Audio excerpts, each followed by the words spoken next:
Direction la Turquie, Istanbul, frappé par un attentat commis par une femme kamikaze. Deux policiers ont été blessés. L'un d'entre eux serait décédé. C'est ce que l'on apprend ce soir. Et vous voyez ces images en direct d'Istanbul. C'était un peu plus tôt. C'est pas des images en direct. C'était un peu plus tôt. Il faut savoir que cette attaque a eu lieu dans un quartier très touristique où se trouve la mosquée bleue et le Sainte-Sophie également, hein, qui sont deux bâtiments face à face. Un quartier donc très touristique. Une femme kamikaze a commis cet attentat. Elle est elle-même décédée. Les précisions avec Fatma Kizilboga. Elle est sur place pour France 24.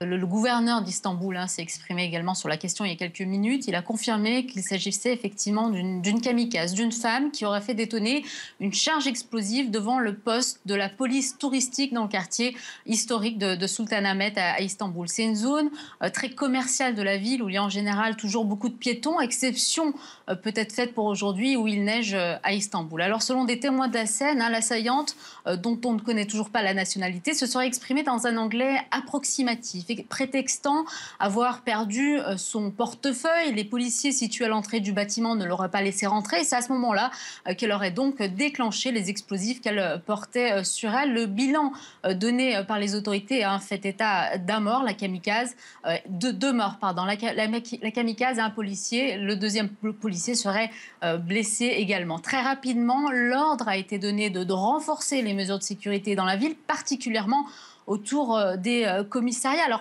l'attaque n'a toujours pas été revendiquée. Il faut évidemment rester très prudent. Mais ce qu'il faut dire, c'est que c'est la seconde attaque qui vise des policiers en moins d'une semaine à Istanbul. Il y a quelques jours, un homme a lancé une grenade qui n'a pas explosé sur des policiers chargés de la sécurité à l'entrée du palais de Dolmabahçe, qui se trouve à quelques mètres du bureau du Premier ministre à Istanbul. Et cette personne était un membre d'une organisation d'extrême gauche, considérée comme terroriste par Ankara et qui est visée en ce moment par des opérations de la police. On serait donc tenté de faire le lien compte tenu des similarités des procédés. Mais une fois de plus, il faut rester très prudent et on va attendre les conclusions de l'enquête.